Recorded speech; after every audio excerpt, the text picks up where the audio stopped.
Hi guys, welcome back to Codemaster Coach, your medical coding tutor. Guys, I was just sitting around thinking about life, and I said, I can remember a time in my life when I was a jack of many trades, but master of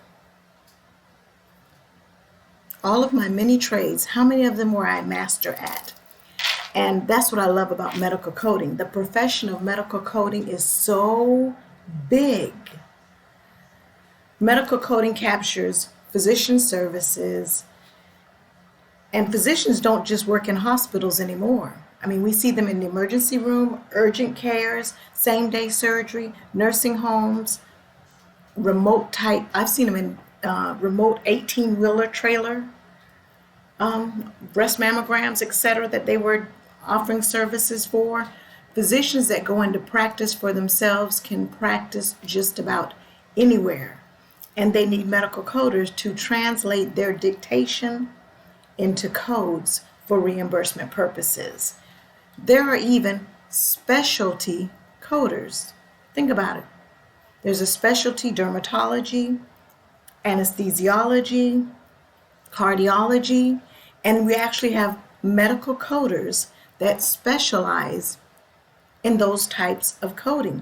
And if you go on the aapc.com website, you'll see that they even offer certifications for those specialty type coding. Even the time that coding is captured can be different. Concurrently, if you're in usually a critical care or a larger, more critical care type facility, coding can be done concurrently, which means that if a patient's admitted today, by tomorrow a coder is up on that floor or even at their desk trying to build a coding worksheet of the diagnoses that the physician is working toward, and the coder is making sure that we have all the documentation that we need to accurately code the condition.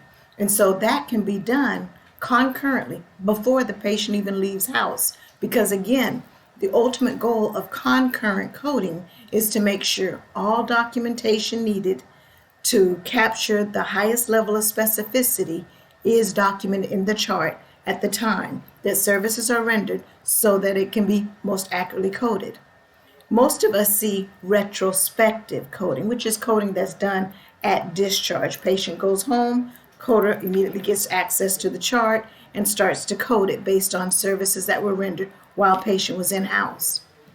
And with MSDRGs, think about prospectively, because ahead of time we have ideas. We know how the DRG trees work, and we understand that based on DRGs, MSDRGs, the reimbursement rate. So even prospective medical coding can be done. So where do you fit in? I found that I have a love for teaching medical coding. I've seen medical coding open so many doors for people that didn't realize that they could do what they're doing today through medical coding. The salaries that they could make through medical coding, the avenues, the doors that would open for them through medical coding. After school, after college, I managed the HIM departments, which included like release of information, medical transcription as it was leading into voice recognition, analysis, even going from a paper to a hybrid to an electronic medical record, and even the medical coding that was done within the department. So again, lots of avenues within an HIM department. So out of school, I became the director of an HIM department. And while I found that I could finally start to see the quality of the services that I was overseeing, I finally got in and learned how to do them and started finding ways to manage them and found ways to improve the quality of the services that were being rendered. It seemed like the harder I worked, the more I put in, then more would be given to me. My managers or my bosses would come to me and say, okay, you've got that under your belt now. I need a HIPAA privacy officer. We think you'll be the candidate for this position. Or I've even had them come to me and say, oh, we need a risk manager. You've got that. You've got the skills. You've got the training. We need you to step in and become the risk manager in addition to the HIM director and in addition to the HIPAA privacy officer. So again, more and more areas to manage.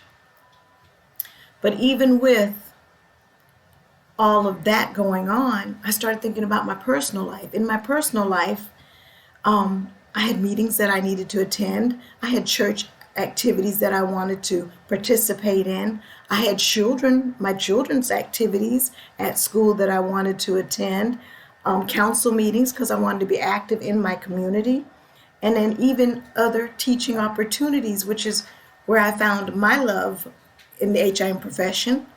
Avenues started opening up, but I would be pulled in so many directions.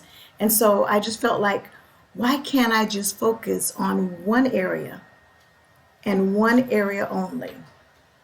I wanted to master that one area. And so that area for me was my love for teaching medical coding. I love to just sit down and just read articles and try to understand it and break it down. Like my students say, Coach, can break it down. I try to break down avenues in medical coding to make them make sense. And so my question to you is, will you be joining me in 2023 and learn to enjoy medical coding? Okay?